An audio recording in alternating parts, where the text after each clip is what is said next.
It is amazing the crap that you find out.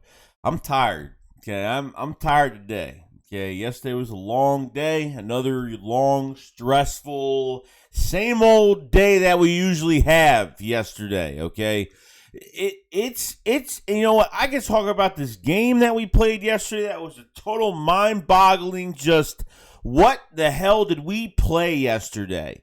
Okay, besides like the first drive that was really good, the big reception to Dallas Goedert, a couple good runs, and then you throw a nice pass to Kenneth Gainwell in the end zone. And really after that, I mean, it really looked bad. I mean, it looked really, really bad. When it comes down to Jalen Hurts, he didn't play well. When it comes down to Nick Sirianni, he didn't call a good game.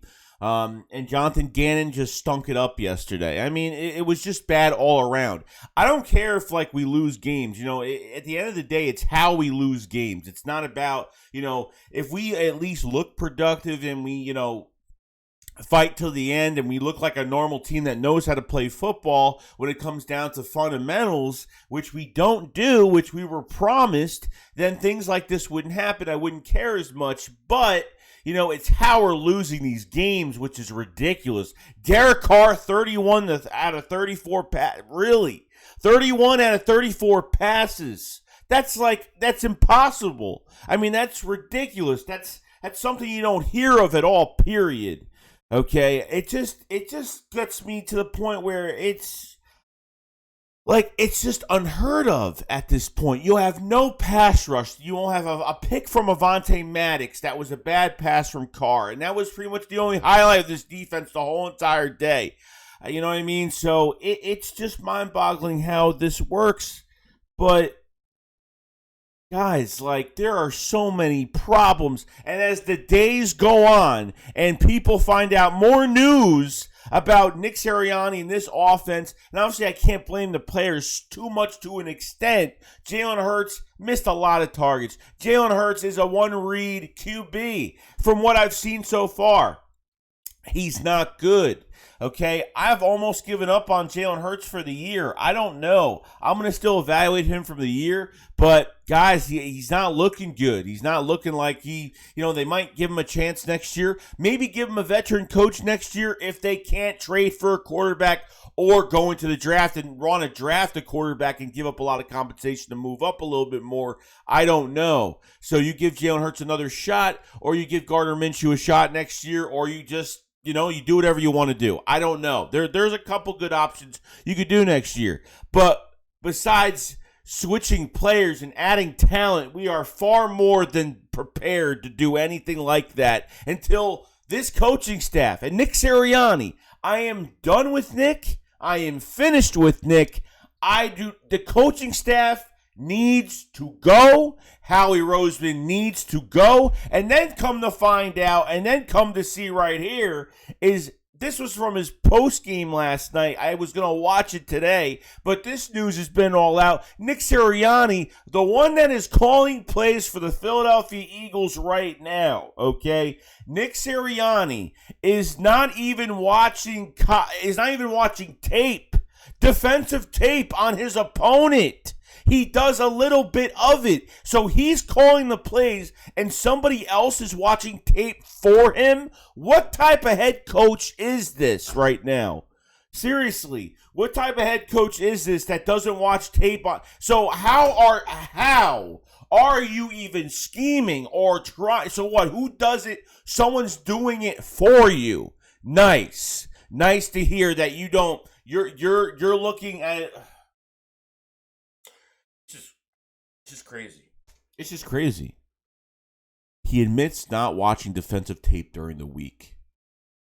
As a play caller, how the hell do you do that? I don't get it. I just don't get it. I don't get it. There's so much news that's coming out now, and the truth is starting to leak out a little bit, because now next week you have the 0-7 Lions. That team against the Rams yesterday looked real tough. They looked like they were pushing people around, and they looked like they weren't giving up. Still lost. They're 0-7, but man, I have to give that team respect because they've played pretty hard, in the past 7 weeks. You know what I mean? I think in the beginning they didn't know what they were doing, and as a team, they're playing more like a team now. This team is going to be outcoached every single week. Doesn't matter if you have Quez, Watkins. It doesn't matter who you got. It does not matter. Okay? This has been a total travesty, total mess. And Miles Sanders gets hurt in this game yesterday. So as we finally start running the ball. And look, and here's another thing. Okay? Us running the ball, yeah. Hey, great. I understand it's a good thing, right? But it's like you're throwing us a bone. It's like, oh, look, I'm Nick Sirianni, and I just ran the ball. I ran the ball. The fans want me to run the ball, so I ran the ball. Yeah, but you got to win the game, and you got to have some mid-tier throws, and your quarterback has to be accurate. Help your quarterback out. Do some other plays. You're still doing bubble screens. I mean, really, the only positive thing about the game is they started running north and south. Other than that, that's pretty much it. That's all I got out of this game yesterday. That's why today I'm going to try not to think about. It's just ridiculous. It's ridiculous. And, oh, my God.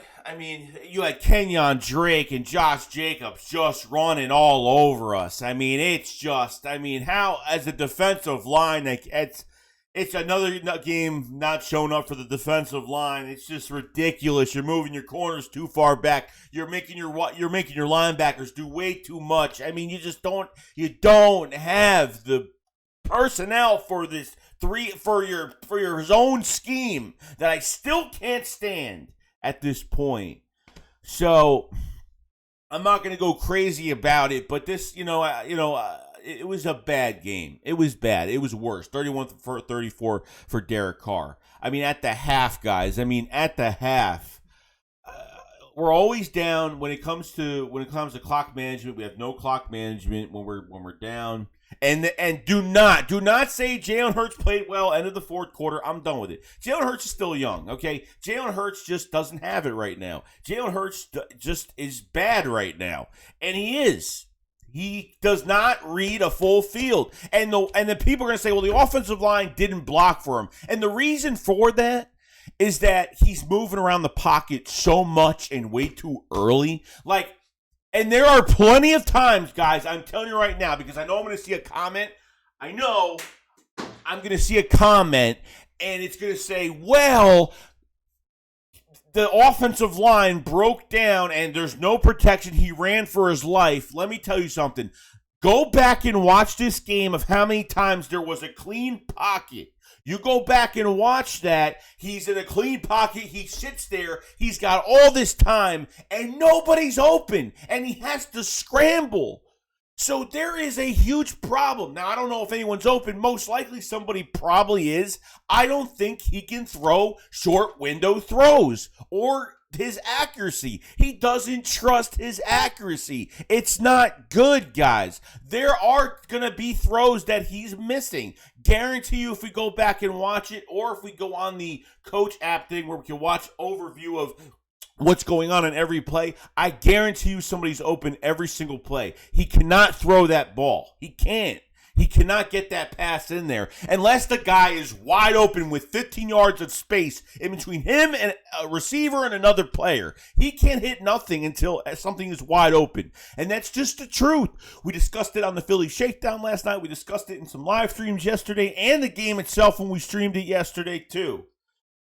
So it's a lot. It's a lot. And then what happens is when you're Jalen Hurts and you're not patient in the pocket, so what happens is Jalen Hurts gets the ball in his hands. He moves outside the pocket, inside. He goes back and forth, which messes up the blocking sequence. And the blocking breaks down more easily because you're moving back and forth in and outside the pocket, which, I know you're trying to, you got to try to be patient and step up and try to make that throw. You got to do it. And Jalen's not doing it.